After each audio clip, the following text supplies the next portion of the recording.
Hello everyone and welcome back to another video of mine. This time I'm back with Heaven's Secret Requiem. I've seen the comment section, you all wanted this, so here I am. Season 1, Episode 9. The Voice of a Lost Base. I have no idea where we stopped last episode, so let's just see. The Path of False Suns. Huh? Look what happened last episode. I remember nothing. Bloody raindrops drummed against the canteen windows. Oh, right. I think blood dropped down from the sky and Greg, that little bitch, actually found us. And it seems that he brought us to safety. Greg and I had managed to find shelter here at last minute. Viliana led us inside, hiding us from the monks ringing in the square. Standing at the entrance, we watched the red drops run down the glass with the monk's silhouette in the distance. To be quite honest, that would freak me the fuck out. I'm not even gonna lie. It would freak me out. Like, imagine suddenly blood, like, coming down from the sky. Like, what mass murder is happening up there?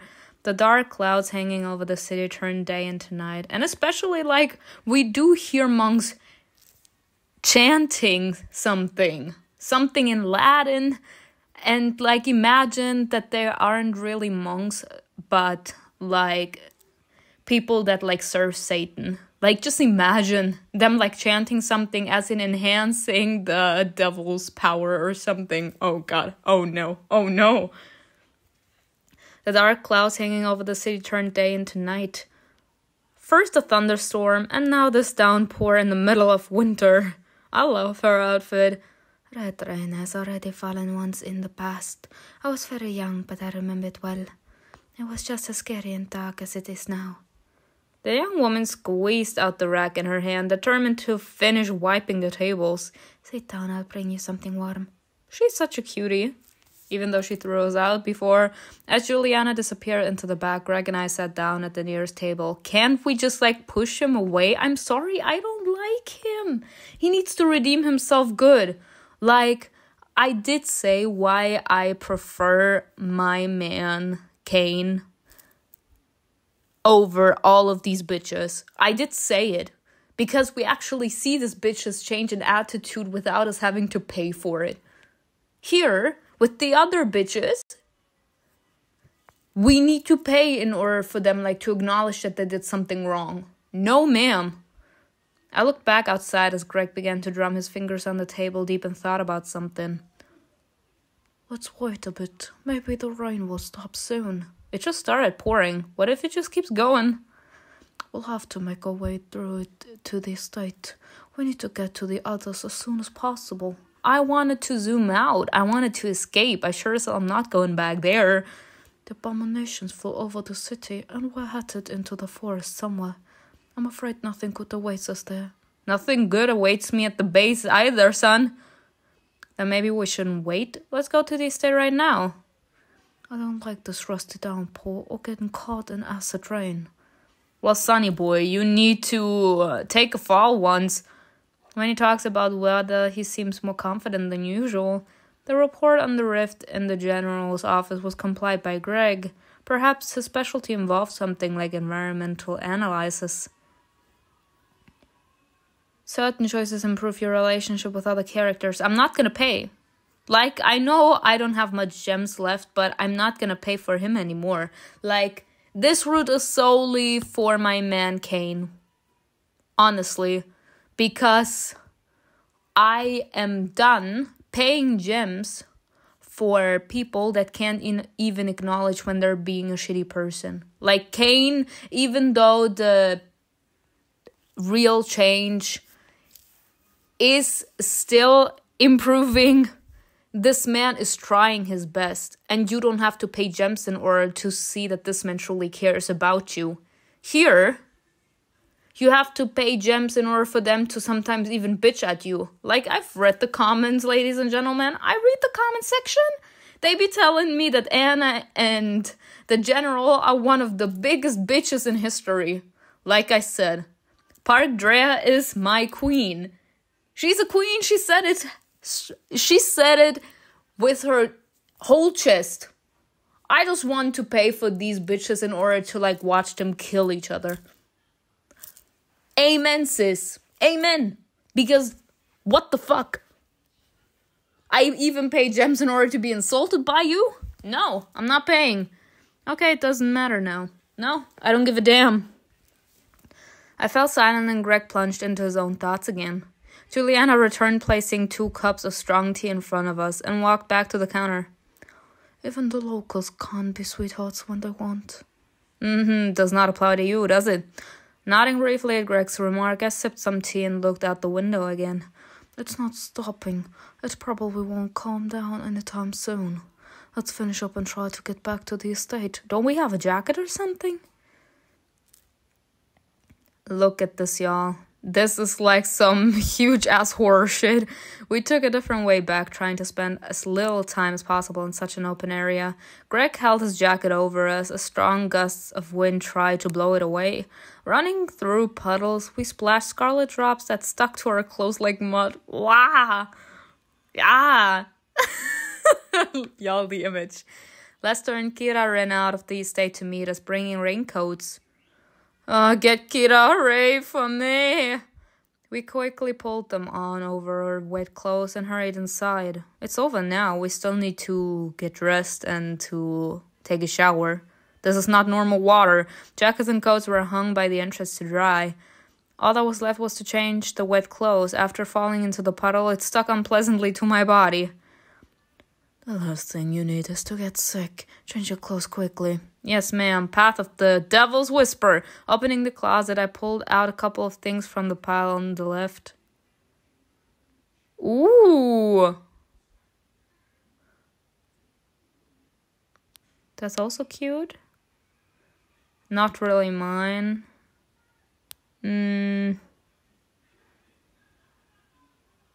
Nah.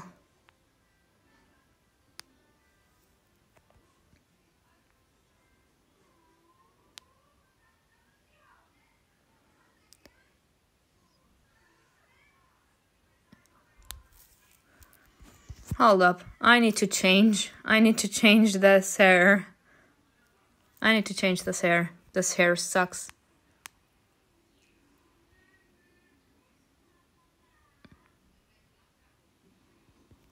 There. Now. That's better. There was a knock on the door and Greg walked in. This man. The rain is letting up. Lester saw fresh tracks in the forest. The abominations were flying in the same direction, so we've got a trail to follow. Anna, the general, is waiting downstairs. We're heading out with a small group. I need to go with them. This is an opportunity to learn more about the rituals that Romanov's ancestor tried to perform. It'll get me closer to figuring out what exactly he knew about the book and what I need to know. It's important for me to see it with my own eyes. After CAIN failed to see the signature in the book, I cannot fully rely on the others. I want to go with you.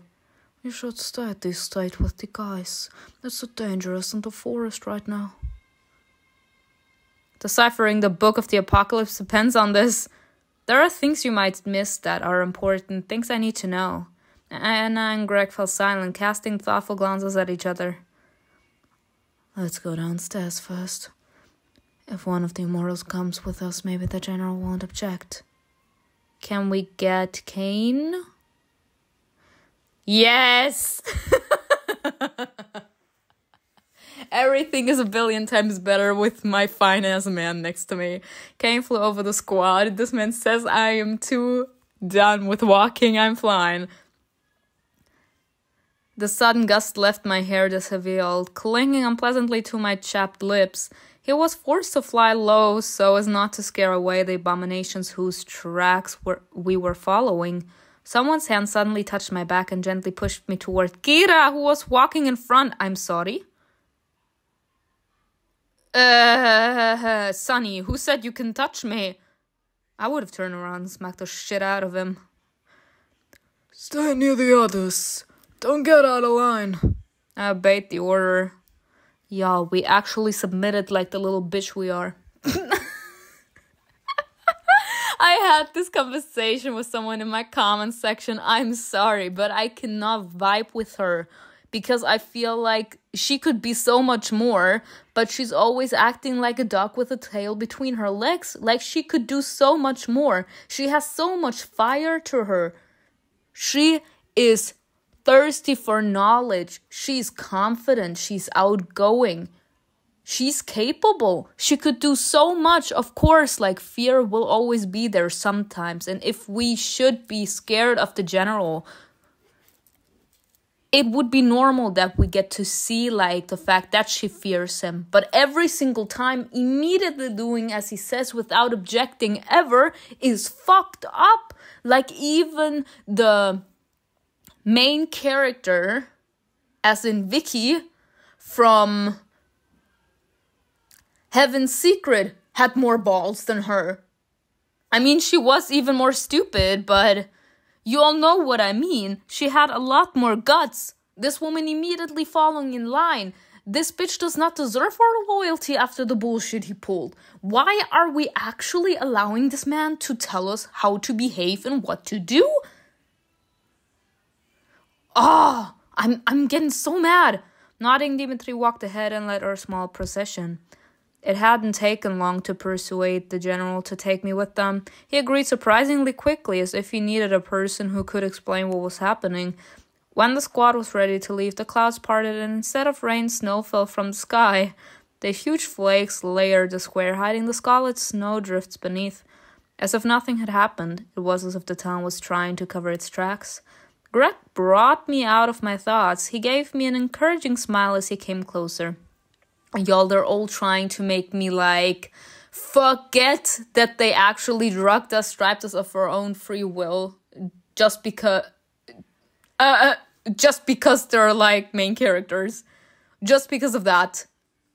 I will never be capable to accept these bitches in my realm if they do not accept what has happened. Yet sadly, the writer of the story shows that they will not apologize for anything they've done, and they will just continue trying to, like, lull us in.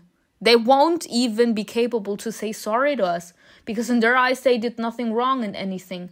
And I know that Greg apologized, but he only apologized and showed that he felt guilty for what was going on when you pay for him, when you pay gems. And I can't accept that. I think this is fucked up. For you to be a decent human being, I have to pay?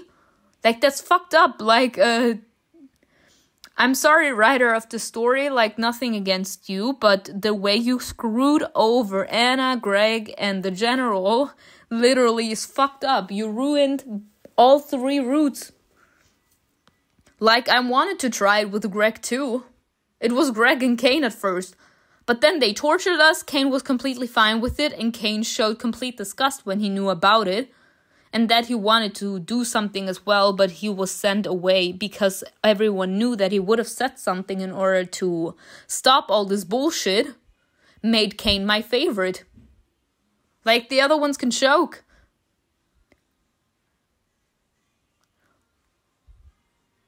Is he worried that I'm scared? Greg was carrying equipment held in a long black case. I wondered what's in it. Only Anna remained behind to monitor the rear. We had been walking through the forest for a long time. We moved further from the town, going into the thicket. There were fewer and fewer traps out here. Like beacons, they seemed almost native to this endless snowy wasteland. Take caution. Abominations aren't the only creatures we can run into here. Simona, are you a good shot? Give me a gun and let me try it. I haven't had much practice. Haven't you wielded a knife before? Is that a trick question? Right. I remember now why I was even more upset at him and Anna. We were at the estate of that beautiful blonde-haired man, and he even got hit because of us. And after everything that happened, he still wanted to protect us, while the others literally said, goodbye, bitch. They blamed us because they think that we're the ones that are killing people. Yo, they couldn't have screwed them up more. They really couldn't. No, we're talking about your safety here. I have, yes. Dimitri stopped and deftly pulled out a short blade from his belt and tossed it to me. Hello? Leaning forward, I caught it by the handle. Sonny boy, you could have given me the knife. If necessary, you know what to do with it. Be careful not to lose it. What else do I need to be prepared for? Who's exactly out here? Wild animals, the infected, and other humans? Besides the abominations, all sorts of creatures could be waiting for us in the forest.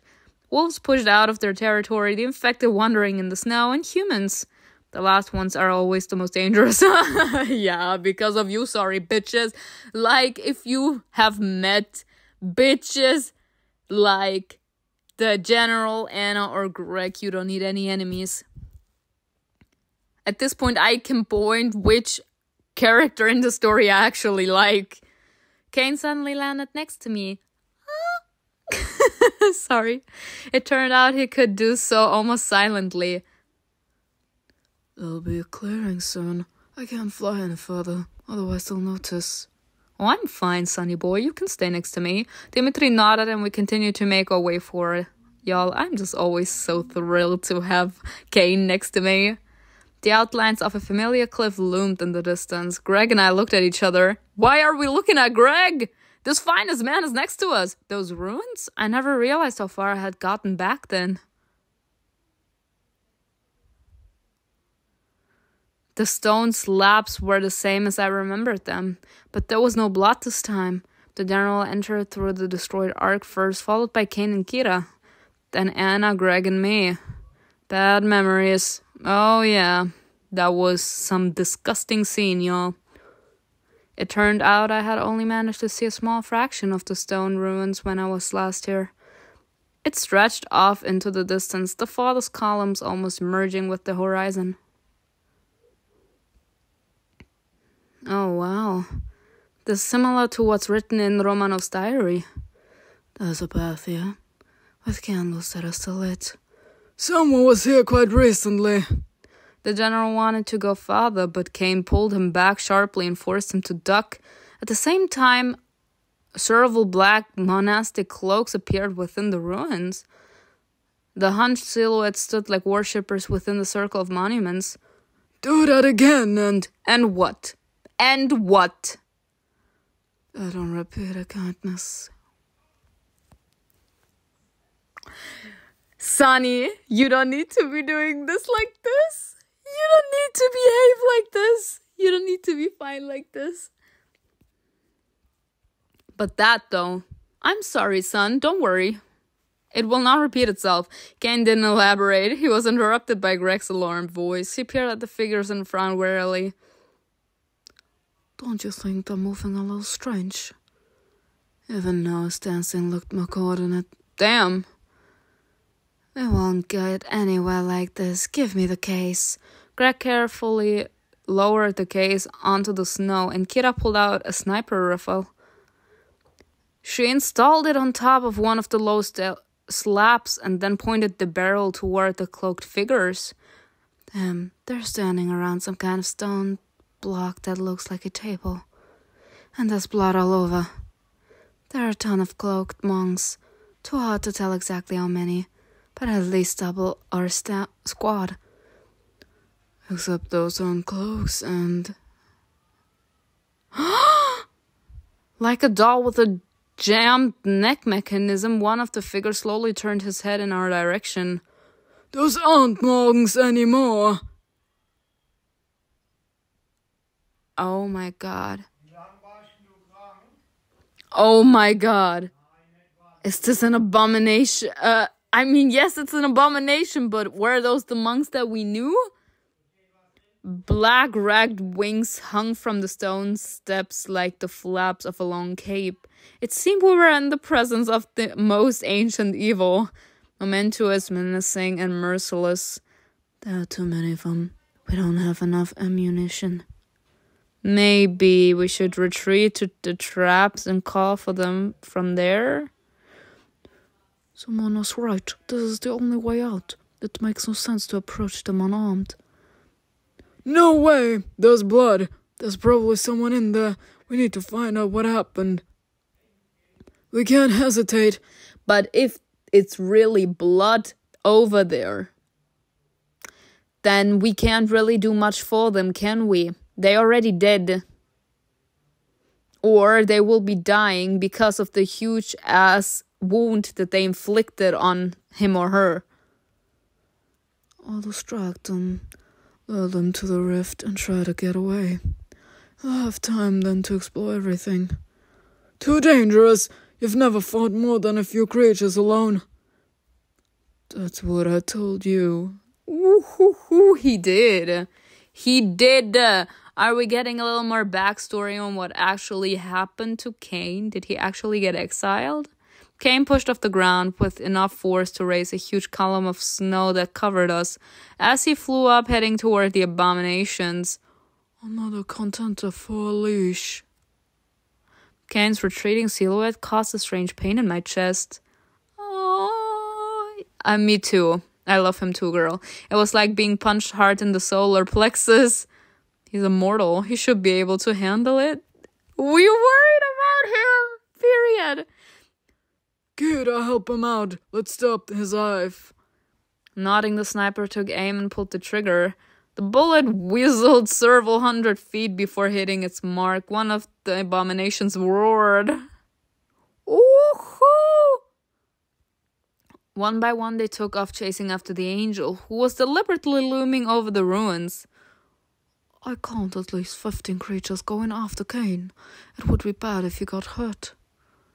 He better know what he's doing. I hope to. I really, really do. It's empty now. There's no one else near the ruins. We need to hurry.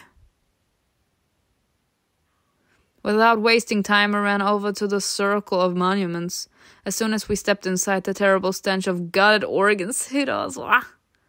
A nun was lying on the sacrificial slab. Parts of her body were torn, exposing the guts protruding from her stomach. Wow. Ooh, I know her. She was the one that warned us, wasn't she? The flesh was torn out chaotically, but one of the hands was severed with a methodical, precise cut. Stop! There's an abomination in the corner. Don't come any closer. It looks dead. The monster's motionless body lay next to the altar, almost merging with the stone's shadow. Pulling his gun from its holster, Greg approached the abomination. Pistol extended, he examined the body and turned to us, nodding affirmatively. Not breathing. Look, there's something stuck in his neck. It's an injection needle. How strange. This must be the work of whoever removed the traps to lure in the monsters. And the bait was? Her. Greg reluctantly glanced at the mutilated body of the nun. A sacrifice. The gift of flesh and blood, the same as always. Pure soul, innocent lamb.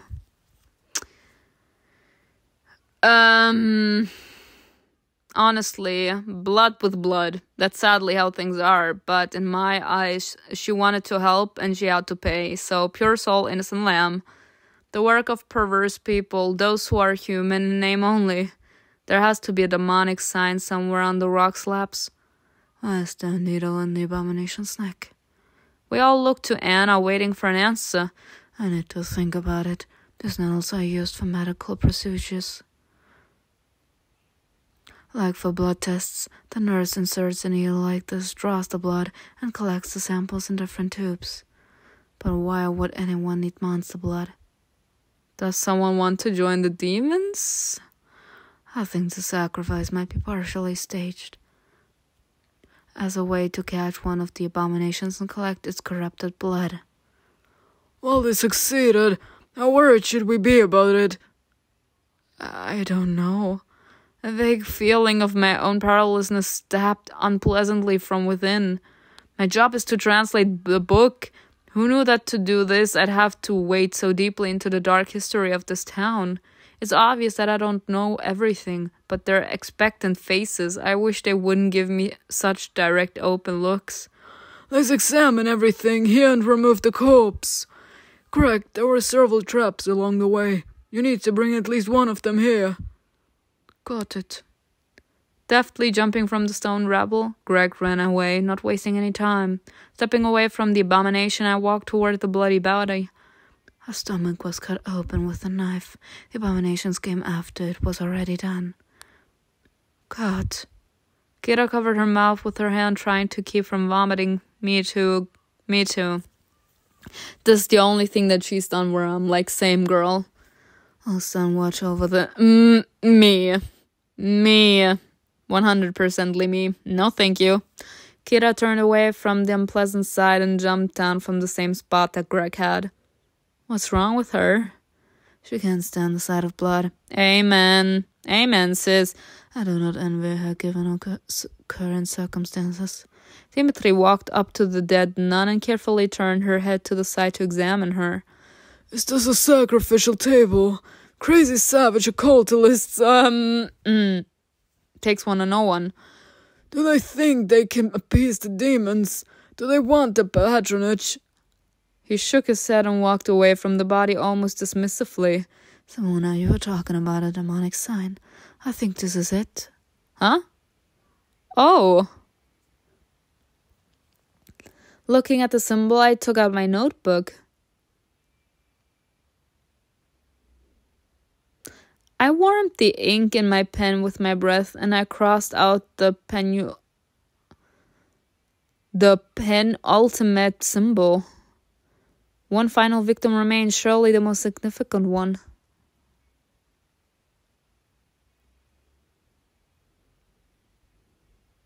The blood rain has passed. Next would come the cross in the sky. What could it mean? It seems that the cultists were preparing to complete a lengthy ritual, one that was probably started by the founder of this estate. Maybe someone has decided to continue his work. Or he's pursuing his own motives and is simply using what's already complied in the book. What about Noah?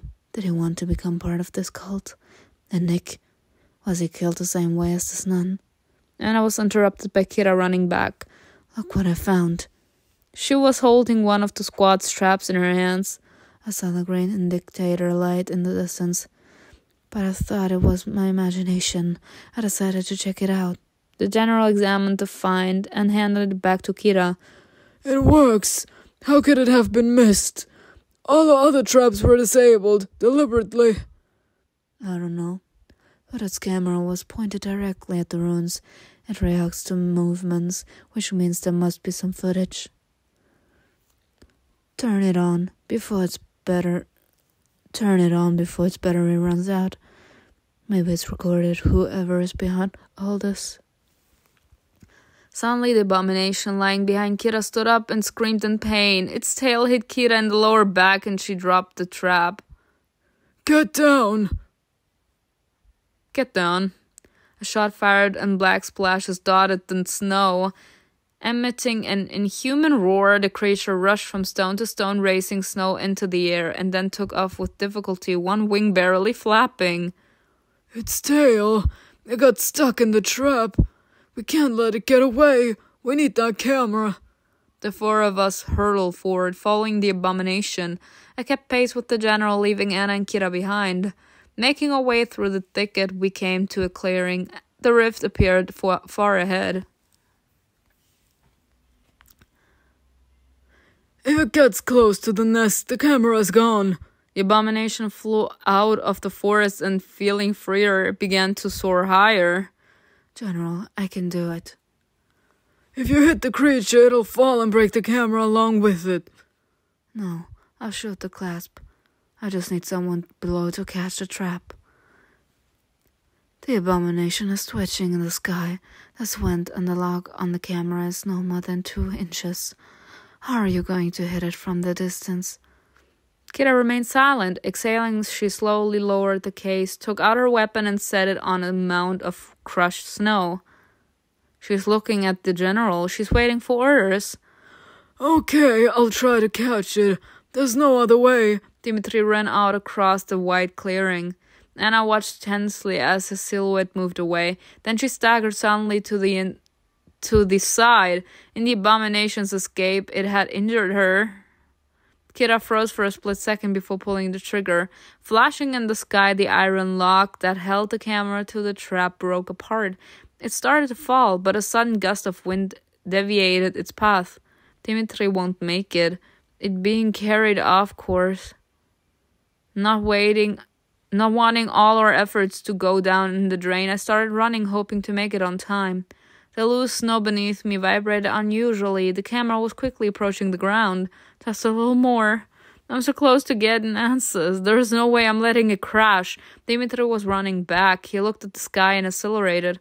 As I ran, I glanced over my shoulder. Anna was waving her arms and shouting, but the wind ate her words. Just one more step. I grabbed the camera mid-air. It almost took off my fingers, but I caught it anyway. The green indicator blinked monotonously, raising it up. I turned triumphantly toward Anna. At the same time, I fell through the ice. Oh, God! Oh, my God. And the camera with us or just us? I'm sorry, but I like this. Ooh, gorgeous. The last thing I saw was a blinding light and a blurry figure with white wings rapidly approaching me from the sky. This man always there when we truly need him, and people keep on asking me why I love this man and no one else. CAIN, help. Water filled my lungs and burned them with the icy cold. Unable to control myself, I coughed as I saw a silhouette dive in after me. A heavy slab of ice shifted, blocking my escape and my chance of salvation. The current carried me in the abyss. Sputtering, I ended up with even more freezing water down my throat, but I couldn't hold back the spasm and choked on it again. My vision turned red and murky, my limbs were failing me, and my strength disappeared all at once. My first thought was that I would die from the pain. It spread everywhere to every cell of my body. On the edge of losing consciousness, I glimpsed Dimitri in the water with me. With the last of my strength, I extended my hand. He grabbed me tenaciously, fighting the rapid to keep us together. That's so strange. This woman, oh my God. She is so pure-hearted. At this point, I can't really say that she's a bitch or too dramatic or anything. She's just so pure-hearted that it's getting on my nerves. Because in my eyes, she should set some boundaries, yet she never does. And that's why she keeps on being mistreated and why everyone thinks that they can do whatever the hell they want with her. But on the other side, I can't say anything, but I am admired. I admire her. I admire the fact that no matter how much shit she's been through, she never gives up on anyone. No matter what horrible shit they've done, she always wants to believe that they can become better, that she can be a light in their lives, that she can help them, that she can heal them somehow, find a way to make them happy. She is that pure-hearted. And it's actually so emotional to see this.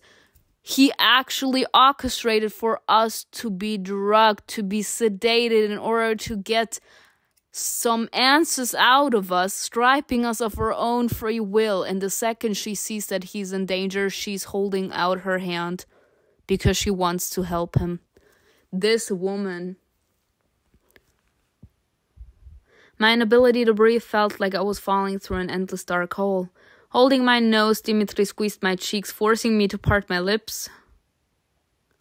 Hell no! Shake head no! Push Dimitri away. Shake head no. No, thank you. Stricken, I shook my head and squeezed Dimitri's sleeve, afraid to be separated by the flow. Dimitri looked at me piercingly and then let go of my cheeks. Water was in my ears and burned my eyes. No, forget it. I'm not gonna do anything, but if any of you actually did it, please let me know how that scene ended. I'm not gonna pay for Dimitri, nor for Anna, nor for Greg. These two are done. I'm done with them. To make sure I didn't lose the camera, I squeezed it tighter and wrapped the belt around my hand and then grabbed the general's vest. But the camera is still done for. You're in water. Soon we'd both be short of oxygen. The water wiped us around fiercely, making it impossible to tell up from down or where the surface was. The currents swerved to the side and I hit the back of my head on an ice block. My vision blurred. The only one getting my lips is my fine-ass man. Barely able to open my eyes, I tried to clear my throat. The water had badly hurt my lungs, throat, and nose. It was dark. I couldn't tell where we were or whether we could get out. Dimitri was in no hurry to leave. My watery gaze almost didn't make out that his figure was slowly beginning to sink. Bending down, I grabbed him by the sleeve and pulled him toward me. "You're so heavy." After pulling his upper body up to the shore, I crawled out of the water myself and fell on my back. I took out the gem light from my belt and, activating it, threw it close by. Everything was illuminated with green light.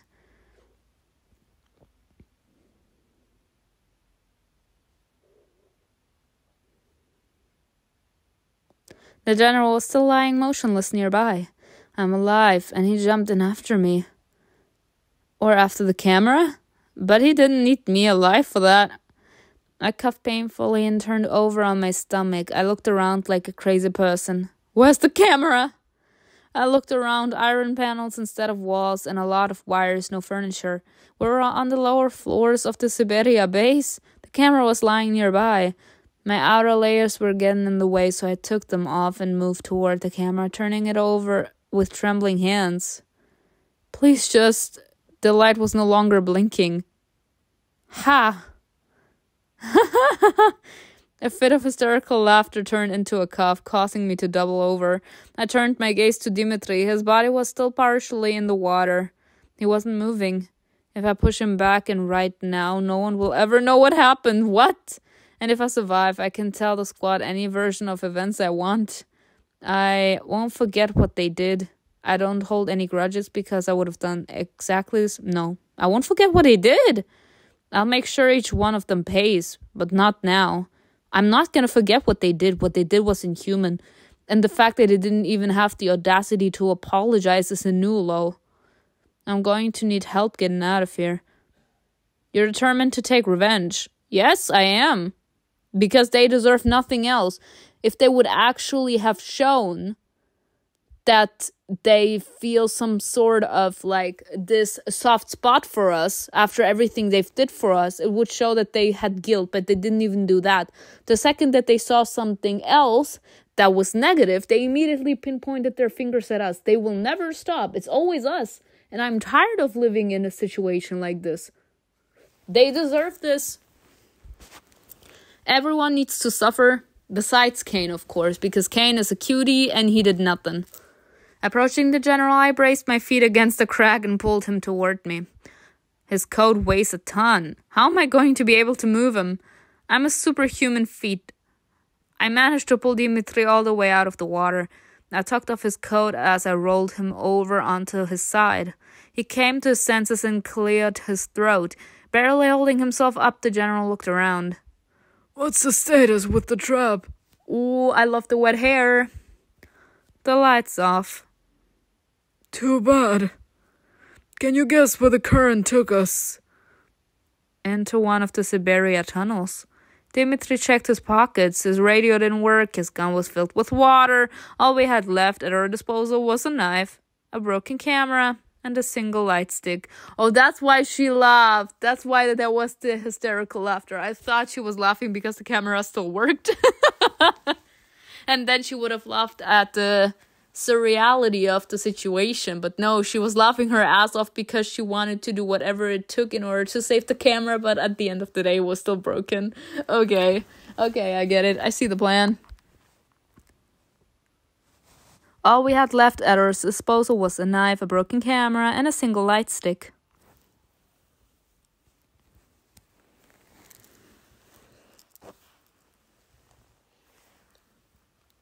I looked into the gloom of the tunnel before us. I did not want to go through there.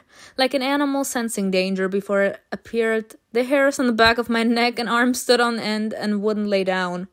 I almost couldn't breathe, afraid to break the oppressive silence emanating from the depths of the passage.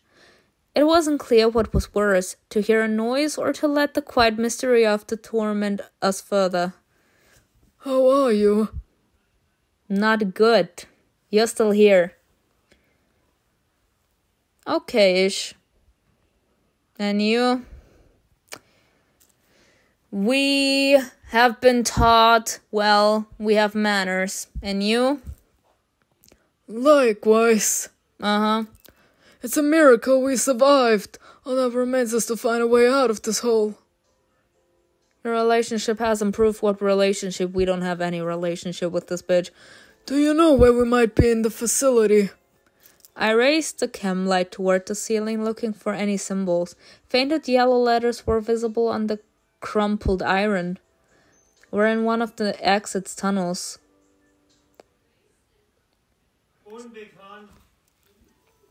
Siberia base was in the mountains, and leaving it was problematic. Employees complained and management agreed to add these passages. So this leads to the main building. Yes. Any thoughts on how to get out of here? There's another floor below us. Somewhere along here there has to be an emergency door leading to it. How far is it from here?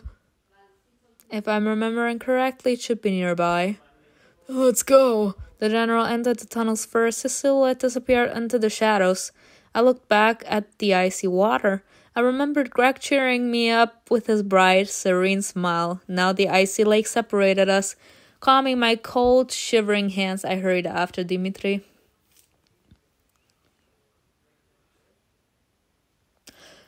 Were there a lot of people here before? No, there was a guard on duty on this floor, but the rest only came down when necessary. Spooky place. Isolated. That's how it always was. We walked slowly and whispered, although even our hushed tones sounded deafeningly loud. The chem light was bright enough for us to see the floor stretching ahead, but also the walls around us. Sometimes we came across long scratches or traces of blood, but neither of us wanted to comment on it. Passing the next block, I noticed strange markings. Look, these are Latin letters. Dimitri ran his hand along the carved letters, bringing the light closer. I read the inscription in English. I haven't eaten in a week. Rob and Bert went upstairs 2 days ago, but they aren't back. Sometimes I hear screams, not human, making me want to die on the spot. Damn. I didn't want to be here, and now I'm trapped if anyone reads this. Not that I hate you, because you're alive and I'm not. Oh, God. Emma L. The name made me break out into a cold sweat. That's Greg's sister's name. Could these words be from her? And if so, is she dead? Path of high adaptability. A small compartment was visible under Emma's scratchings. Let's try to open it. Armed with a knife, Dimitri picked at the lining of the hatch. I gave way with an excruciating creak. Close. You found the second cage. The survivor's clothes that has been added to the wardrobe. Yoo-hoo. You should change into dry clothes. What are the papers? Ooh, nice. It's a request for resignation, stamped, refused. There's a comment below. The employee worked on the Atom project. I looked at the general in shock. Did the base prevent people who worked on certain projects from leaving? There's a common practice. There's certain things no one should know about. Let's not waste time. Let's move on. Ooh. You found all of Rotkov's hidden stashes and artifacts. Thank you. Endless darkness stretched around us. Awkwardly walking on my numb legs, I trucked forward. We started to hear muffled sounds, incomprehensible, inhuman, echoing off the walls and duplicating. The sounds merged into something ugly and distorted. Hoping that we were approaching the door, we silently walked forward. Oh no! Seeing another well-lit compartment, I stopped and brought the chum light closer to the wall. So weird, the door had to be here somewhere. What's the matter? Y'all, I'm petrified. We're gonna be encountered by an abomination. The chem light is fading. I saw this bitch! Dimitri? Demona! Oh no, oh no. Clanging and scurrying sounds bounced down the passage. Something was getting closer. I dropped the light and froze, trying to make out any shades in the darkness. Running back won't help. It's a dead end. Suddenly the sound stopped. Not a single noise. No creaks or flickerings of moments. Where is it? The hair on the back of my neck responded to a light breeze. Me, where's wind coming from in here? I turned my head as I felt a warm, new kind of breeze. A warm one. Run! God damn it. I'm not gonna stay here. Oh, thank you for breathing down my neck. No! Suddenly, my mind realized what it was, and I jumped forward, stumbling over rusty, crumbled slabs of metal. I miraculously managed to get to my feet and started running. The alien presence followed hot on my heels, breathing down my neck, never slowing down. Like a predator playing with its prey, something was following me. The door has to be here. Like, it's impossible. It's not fair. How is it possible that always bitches follow us? Stumbling once again, I tried to get up by leaning against the wall, but I fell over. Instead of something solid, it was an open doorway. Hurry! Oh my god, we were here before! Rising frantically, I ran into the room and closed the heavy metal door, bolting it from the inside. A second of silence. Open the door, quick, let me in! There was an aggressive knock. Dimitri? I quickly reached for the bolt when someone else's hand grabbed mine. Don't open it. Fucking hell. Fucking hell. It's a shapeshifter, y'all. It's a fucking shapeshifter. Dimitri's with us. Startled and confused, I glanced at the general, then at the door. The banging continued. If Dimitri's here, then what's out there? The general handed me the lost chem light. I hit it against my thigh to get it to lighten up. The sounds outside the door stopped. Is it gone? I don't know. Where are we? First, how did you end up here? Heard your voice and run to save you. But I didn't scream. We looked at each other tensely. We were exhausted and shaking from fear and the cold. Stuck in the ruins of a base that had long been languishing underground. Let's deal with this later. Maybe we're having a collective hallucination. Considering our condition, I wouldn't be surprised. The general examined the room. Is this a security booth? Yes, we must have passed the door to get downstairs. What is this? Get some light over here. The general stood in front of an iron gateway.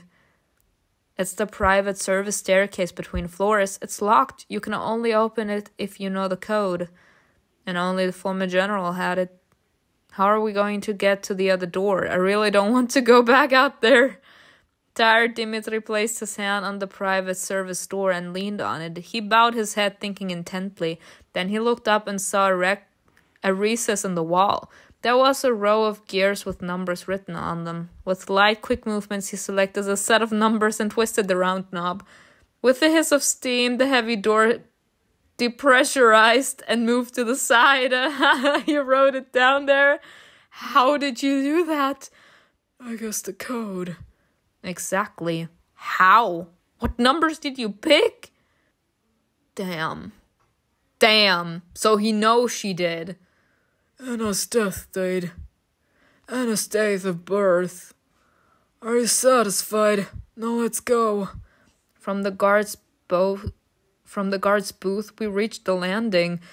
There was a ceiling above us and several floors extended below, disappearing into the deep. Did you and General Lloyd? I didn't have time to finish. There was a deafening crash and the ceiling collapsed, showering us with fragments of concrete slab. A silhouette emerged from the rising dust. Jumped to the side. Not wanting to make a rash decision, I prudently leaped away from the debris. CAIN! Is it really CAIN? Is it my man? CAIN was out of breath. His hair was tousled and his knuckles were badly scratched. Seeing us, he uttered roughly, Finally. Sonny boy, where did you go? I'm sorry. That was like my thought. I don't think I've said it yet. we saw CAIN fly above us when we crashed through the ice. I thought he was about to save us, but then apparently the narrator made it seem that the general jumped after us, or more like after the camera, but no matter, I'm not getting too deep into this. I thought that CAIN was gonna be the one like jumping after us, and that he was like close to us. But apparently he wasn't fast enough and the current was so powerful that we immediately got carried to this Siberia base. And I suppose that this man was like kind of following us, or more like following where the current was taking us. And he was like trying to find ways in order like to find us. Throwing his hair back, CAIN exhaled in relief and crouched down, hanging his head while breathing heavily. This man, he actually was looking for us desperately. I'm in love with this man. Did the walls wear you out, or did you meet with some of the infected? I made a passage toward you without wasting time on regeneration. Do you know how quickly the skin peels off your hands? Sonny boy! Let me recover a little. Exactly, General. Shut it. Because of your agreement, CAIN tried to find you as quickly as possible. Oh, but what agreement? Like, did I nap when that scene happened? What agreement? When he, like, promised that we were gonna be together, like, that we're gonna find a way to help each other out? Like, when he disappeared and we fell from the sky, he promised that he would protect us. Or was that from last episode when we like were looking for a specific book in the library and we had like this romantic moment? Exhaling, he stood up looking like his usual self. A serene face without a hint of fatigue, snow white skin without a single scratch, and a stately semi-relaxed posture. CAIN flapped his wings and rose up, leaning his body back over the edge of the ceiling. He offered his hand. We'll get up here. There's an abandoned railway tunnel that Greg found. It'll be easy. Dimitri. Anna looked out from behind the rubble. Are you okay? No, I'm sorry. I'm just gonna ship the General and Anna because, like I said, you have no chance with me. Like, be together, have a miserable life together. We're both fine. Okay, you know what? I liked the General's answer. Because Anna ran in and she was like, the General, Dimitri, are you okay? And he was like, we are both fine. As in, it wasn't just me here. I'm not the only one that was in danger. Like, she was here too. Thank you for asking if she's alright too. I don't want to interrupt this wonderful reunion, but the sooner we get out of here, the better. The General looked down, trying to calculate the number of floors below us, but they disappeared into the dense darkness, making it impossible to tell. The way to the floor below was blocked by debris. It was impossible to get there. However, there was still one door left in front of us. We can't leave without answers. First, let's inspect this room. We don't know what might be waiting for us in there. You better get out and wait for us where it's safe. The rest follow me. We have an immortal with us. If anything happens, he should be able to protect us, right? That's a lot of pressure. I have a chance to possibly see with my own eyes what happened in the research lab. I can't waste this opportunity. I'm going with you. CAIN rolled his eyes at this and jumped back down. Anna descended after him. Greg is waiting at the tunnel entrance with Kira. We have to hurry before they begin to worry. The metal door gave way. We entered a room that reeked of chlorine gas. Anna turned on her flashlight. The half-empty room had white tiled floors with burgundy traces in the grout. A medical chair sat in the center. Ew. I suppose someone was... It looks like a hospital operating room. Really, I have the feeling someone was being... dissected here. Blood spilled onto the floor so many times that it couldn't be washed away, leaving rust-colored stains seeped in the cracks and causing the smell of bleach to permeate everything. There are a lot of broken test tubes, flasks, and test results here. As a knife, we need to open the locked drawers. Approaching the desk that Anna was rummaging through, CAIN kicked each of the drawers so hard that they bent and the locks flew off. CAIN. Thanks. Yeah, you should be thankful. She pulled one open and took out a pile of papers. CAIN watched with disinterest. Dimitri stood by the operating table, folding his arms over his chest. He stared at the straps tied to it. Is something wrong? Do you know what this place is? I told you, only General Lee had access to those stairs. Only Donovan would know. They were very close. But you probably already know that. I glanced at Anna. She was hunting through paperwork. I'd had a hunch before, but I didn't dwell on it. And yet Anna and Dimitri were similar enough to take them for brother and sister. Like straps, arm straps, head straps. Yeah, torture chamber. Nothing out of the ordinary except for this. There are a few additional bindings in the shoulder blade area. Oh, For wings. Immortals were kept here. Apparently, yes. And this man not happy about the strange, because it was immortals that were being kept here, huh? But when they themselves torture people, they don't give a damn. Immortals? Here? In this research room? Trying to comprehend what I was hearing, I held my forehead and frowned. My gaze fell again to the floor. The faded scarlet cracks resembled capillaries. Why? What were they doing with them? We will never know the whole truth. Some people were monsters, even before they were infected. Oh, yes. They used good intentions to do evil. No one stopped the atrocities, or they were just following orders, forced to comply by their superiors. They must have been desperate to find out what the Celestials are made of. It does not give them the right to experiment on immortals. The worst things I can imagine happening here are likely true. All documents are damp and stained. I can't read anything, but in one of the drawers there were a spare battery pack. Give me the camera. The general took it over to the table and shook out the water-damaged batteries. Opening another compartment in the device, he inserted the new ones. The light came on and immediately flashed red. They must have run out of charge. We have a minute at best. Turning on the camera, Dimitri rewound the footage to the beginning. The first frame captured the face of novice Abraham, who was standing very close to the camera. I'm not surprised. Same. The second showed Joseph and Lydia carrying the nun to the sacrificial altar. In the next frame, Abraham stunned both his companions with sharp blows, then dragged the bodies out of view. They killed one of their own. Were they bringing tribute to the abominations? Perhaps they were forced to. Once the other two were no longer useful, the first one struck them down. We'll pay this novice a visit. Talk to him without any witnesses. I knew I didn't like him the last time we saw him. Y'all, I hate them all. I hate them all with a burning passion. The only one that I can stand and the only one that I like is CAIN, y'all. CAIN and that blonde hottie. The camera made a shutdown noise and turned off.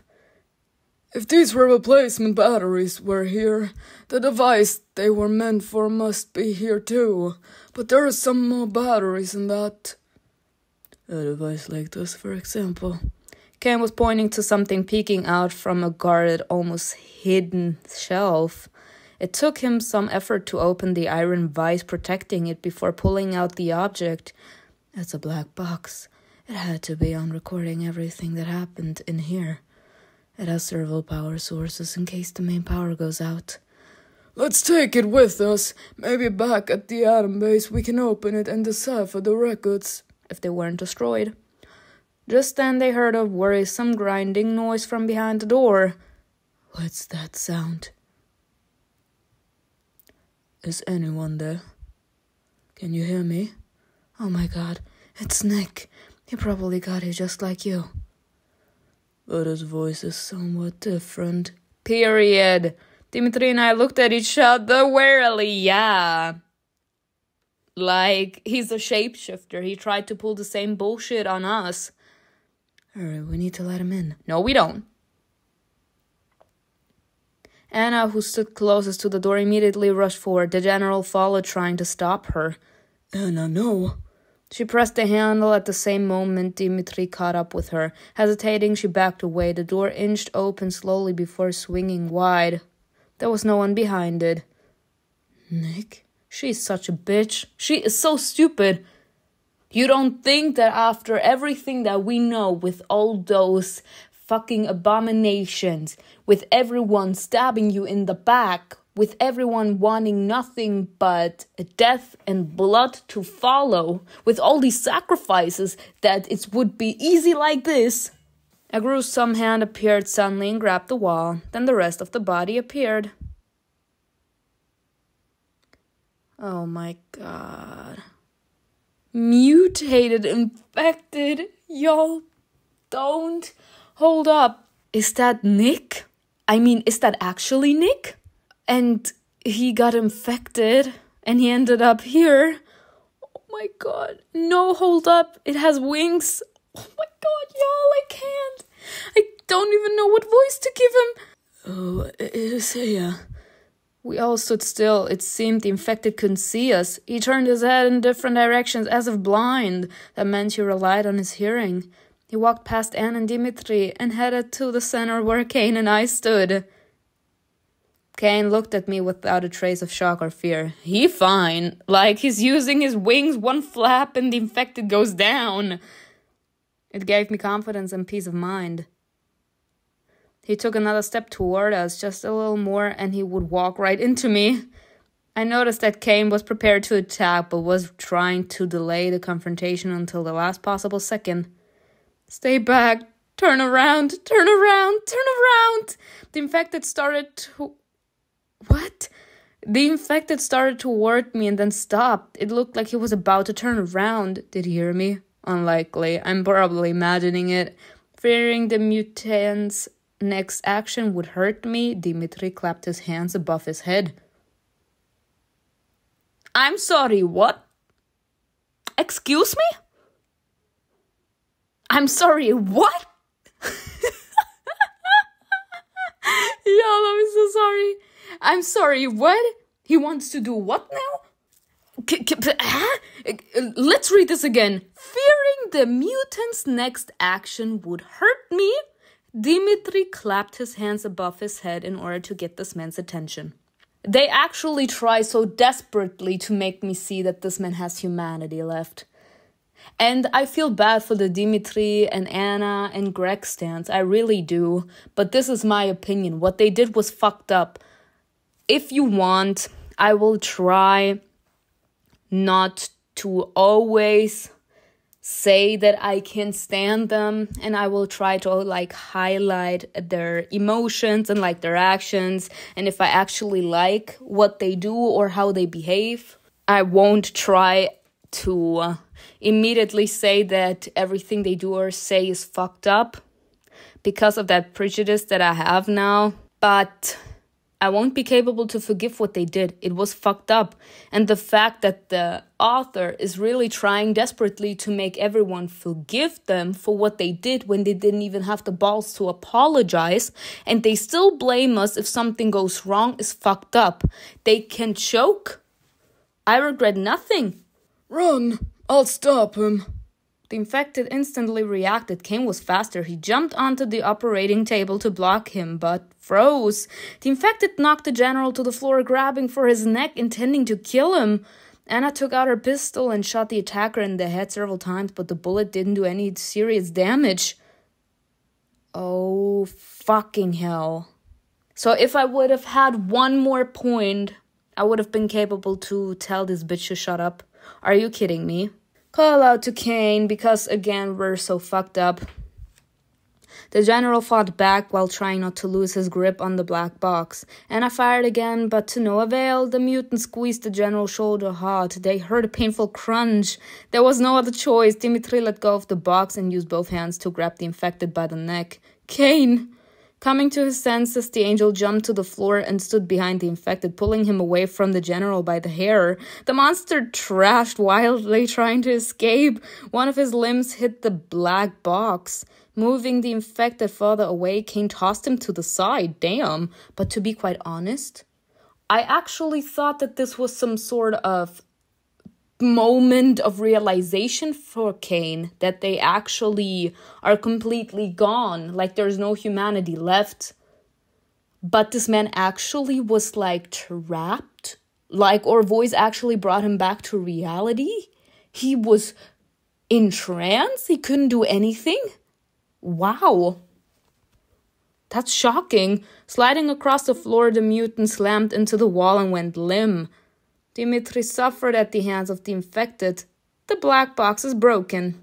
The wheezing figure trembled in pain. Something inside me clenched. Like, for those that are worried, I'm gonna replay this episode just in order to take a different option so that I can actually influence the infected.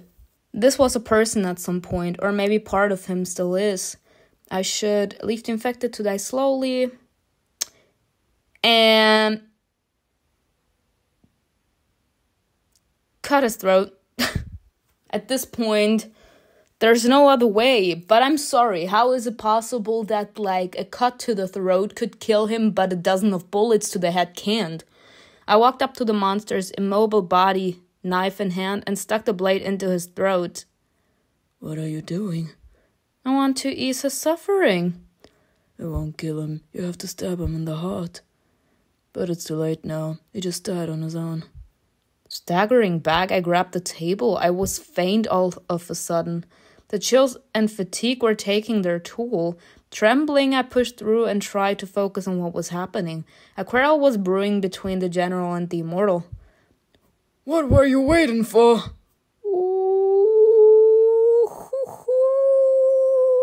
He's again in his devil moment. This man is really on edge, y'all. I think this man is not gonna be allowing the general to push him around for much longer. Were you in a hurry? Your lack of trust irritates me. You saw that I was watching the infected, but you still decided to risk it and draw the attention to yourself. I've saved you more than once. When are you finally going to trust me? Never! He not even doing it with us, son. Simona, are you okay? Yes, I'll be okay. She must have hypothermia. CAIN, take her to the estate. We can get there ourselves. Dimitri will survive, but she spent 3 years who knows where, so I don't know how her body will behave. Let's hope she has a strong immune system. I don't. I managed to sleep almost the entire flight. I remember only the whistling wind breaking through my dreams. I came to as CAIN was carrying me into the estate. He laid me on the sofa. I was trembling slightly and my hands were shaking. Nausea hit me. I fell to the side. Hey, what are you doing? You're shaking all over. CAIN! I'm so sorry. I think it's so cute when he actually, just shows that he truly cares. You need to take off your wet clothes. Let's go. But I want to sleep. It's too exhausting. Leaning on him, I walked to my room and collapsed on my bed. I wanted to bury myself in the cool blanket. The fever was about to take over my body. Yeah, you're home close. CAIN walked out the door, leaving me alone. Rising up in bed, I looked at what he'd set next to me. I feel awful. Gritting my teeth, I pulled off my wet clothes and got into clean ones. CAIN returned with some medication. Not him becoming our nurse. Anna said you should take this. You have a high fever. CAIN handed over the pills and sat next to me, touched my forehead with his hands. Ah! He touched our forehead. You're boiling from the inside. I turned my head to shake off his hand. Can you leave me? No. I need to make sure you take it. CAIN looked thoughtfully at the packaging. I wonder if I give you 2 pills, will it speed up your recovery or will it kill you? Damn, CAIN! Damn, CAIN! He's like, will you become fine quickly? Because I kind of feel bad here. I moaned something inarticulate and rude in response. I can't. Y'all, enemies to lovers. I agree. Let's take...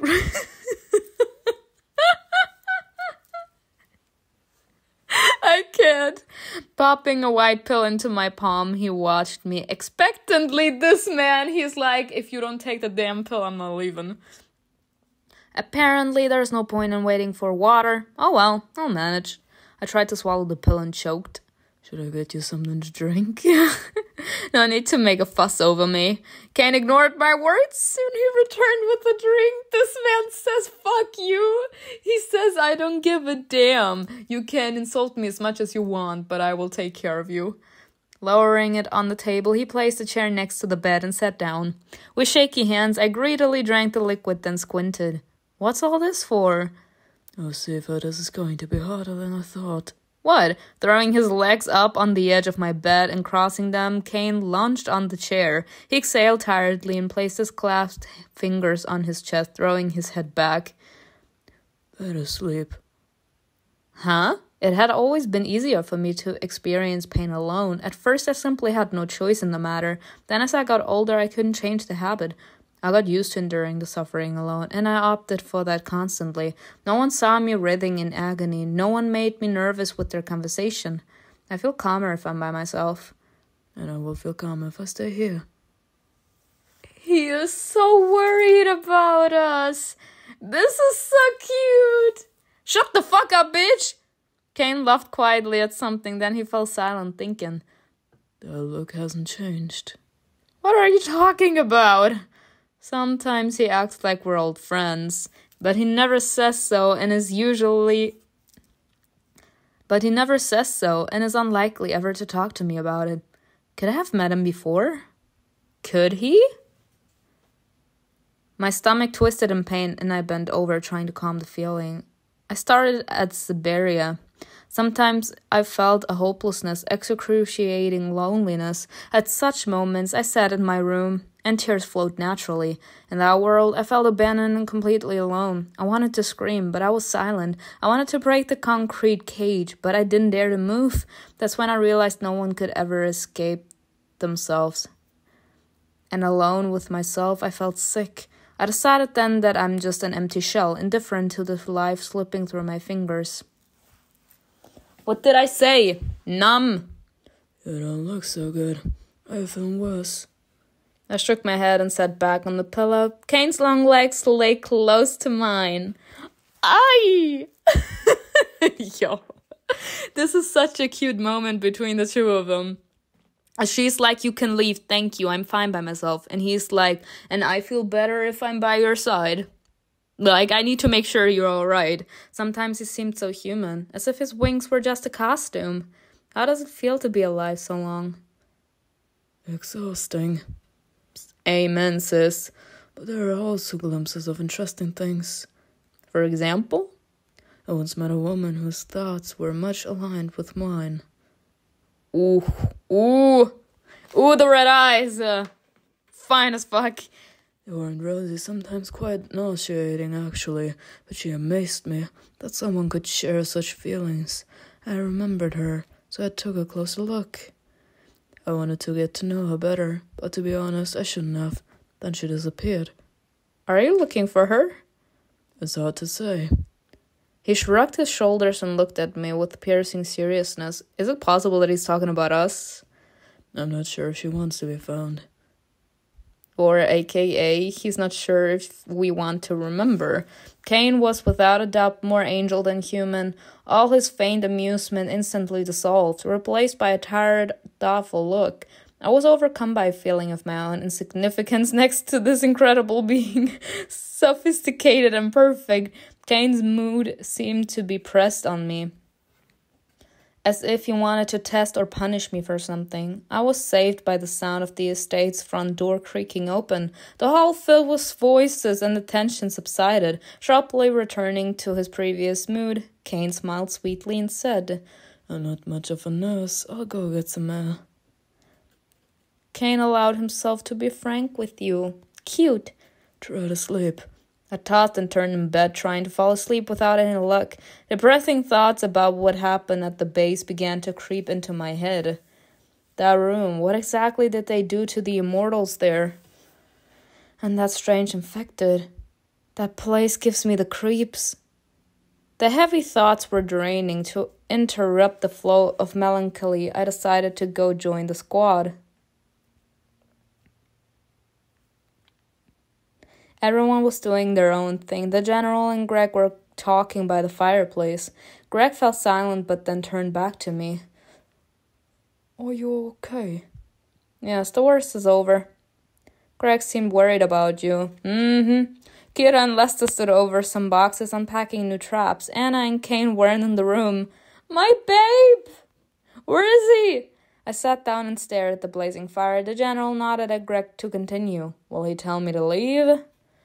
"As you requested, I got into the monastery without being seen, but almost no one was there." "Did you find his room?" "Yes, he admitted everything. It was weird." Apparently, they are discussing Novus Abraham and what we saw in the camera footage. The squad didn't waste any time.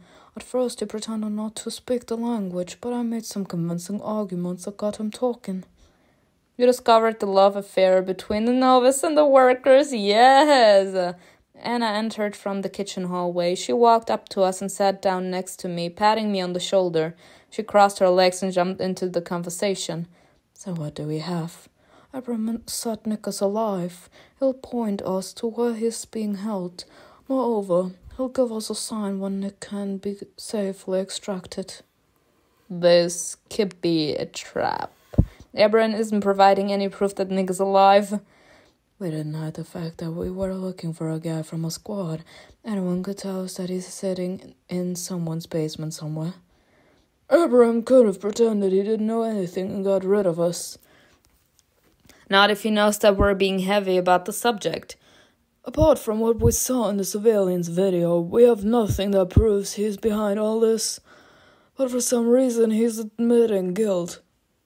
Was he waiting for us to find him?" But why? "He did have one condition." "Now that makes more sense. He wants the squad to leave the city and take all prisoners with them, as soon as we find them." "So Nick isn't the only one. Why the hell would we agree to that? There could be a lot of prisoners there." "Well, think about when we're sure he's alive. Is that all? Was there anything else? I ran into Libya. She was there lighting a candle. Said she came to pray." Dimitri shook his head wearily and sank down in the chair across from me. Only then did I notice he hadn't taken the time yet to change his clothes. Greg, by contrast, exuded energy fueled by the hope that Nick was alive. How do I tell him about the wall messages I saw at the base? "So are we waiting for a sign from Abraham?" "Yes, we're waiting for a sign." The general leaned his head back and closed his eyes. Everyone knew he needed rest, which he never allowed himself. "Dimitri, you should take your medicine and sleep." "No, I'm fine." "If even one of us gets infected, the whole squad will die. This isn't the time to play hero." Anna stood up and tucked him by the sleeve, forcing him to stand up. They disappeared down the hallway. Before dinner, Boris stepped by the estate. Boris! He looked worried, even irritated. Looking for some place quiet, he led me to the second floor. I sat down on the covered sofa and Boris began to pace the room. "I couldn't wait to share this with you. I think it might shed some light on things going on in the city. I found something interesting in one of my grandfather's books. Mysteries are mentioned. There are these practices and rituals meant only for initiates. They date back to ancient Greece. People gathered information in certain places to perform a mystical rite. The rite opened the channel of communication between man and God, giving them the opportunity to be heard. People were killed for disclosing what happened during the rite. Only initiates could join the ritual. It was strictly forbidden to tell the uninitiated about it. And the ritual, they were often very spirited in nature. Like orgies? Boris nodded his head and smiled. I wanted to find the right words, but I guess that was unnecessary. Yes, exactly that. Do you think they practiced this in Rotkov? Before I fell, I think what I witnessed was definitely a ritual. And the ruins are where the cult connects with God. First they have an orgy, then they make an offering. As it was in my grandfather's reference book, I'm pretty sure it is. You saw the red rain, right? I think the Fantastics would take it as a sign. I'm afraid strange things are going to start happening, things we can't contain or control. Even though I'd like to leave, I'm not indifferent to the fate of the city. This is my home. If you need help or any more information, I will try to help. And I didn't want to start rumors, but this might be important for you to know. Lubia heard one of the townspeople at the market say they recently saw a man who looked like Noah. You should be careful. Boris, you be careful too, please. Definitely. Please have this bitch be alive. Like, don't let every single kind soul die, please. That night I couldn't sleep for a long time. I tossed and turned trying to tie everything together. I needed to rest and regain strength, but I was tormented by my racing mind. Is Abraham really behind everything? No, that doesn't make sense. In the end, I drifted off, weighed down by heavy thoughts. The morning dawned with the pleasant aroma of hot food. After removing the sleeping bags from the main hall, the squad ate breakfast kindly prepared by Greg. Someone's finally in a good mood. I'm always in a good mood. Carefully, Greg handed me a tray. Cute. Now this man is happy because he thinks he can get his brother back. I settled down on the entryway steps and dug in. Yesterday's events made me very hungry. A strange sound suddenly grabbed my attention. I looked behind me. A raven with a cross wrapped around its neck was beating its wings against the window. Greg jumped up and opened the frozen doors with difficulty. He caught the desperate pliant bird. He removed the chain and let the raven go. The black bird soared into the sky and disappeared. Greg raised the cross and Dimitri nodded. This is the sign. I had to finish the rest of my breakfast in a hurry. The general was preparing to pay a visit to the church. If Abraham's signal was understood correctly, Nick should be there, ready for rescue. Kira paid a visit to Boris Romanov. He wanted to help, so we'll let him. The town is more loyal to him, as it is, and won't want some strangers encroaching on sacred ground. Don't use my man in order to get sympathy from the people in town. Like, I'm not having this man risk his life. She nodded and headed toward the door. She paused when I touched her hand. Can I ask you for a favor? Kira raised an eyebrow. Check when the Romanov family died. They must have the most elaborate graves at the cemetery. Okay, I will try. Her relationship with Kira warmed a little. Huh? Within an hour, the situation had changed drastically. The churches in town turned out to be completely empty. There were no ministries, no parishioners, just bare walls. It was the same at Romanov's hunting estate. No one was there, but there were some traces of blood. Sitting in the main hall listening to Kira's report, I couldn't fully grasp what was happening. What was going on in the city? As Kira stopped talking, my frantic thoughts clamored for attention. I stared at a piece of sky visible through a slightly parted curtain. A strange light streamed through the glass with increasing intensity. Stepping away from the squad's discussion, I walked outside and looked up. What now? Is it raining again?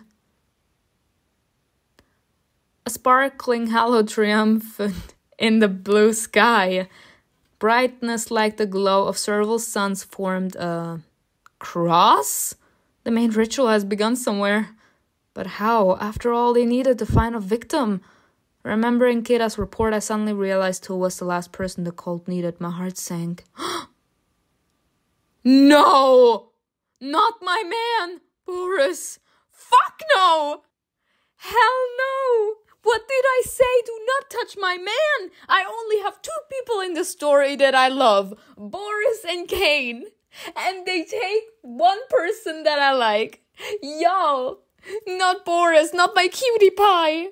This man is so pure-hearted. He was always there. He answered us. He had our back. He even got hurt because he wanted to protect us. He jumped on the attacker and allowed us to get away without a scratch. And now they want to sacrifice him. I fucking can't. I'm gonna murder every single one of them, y'all. I'm not even kidding.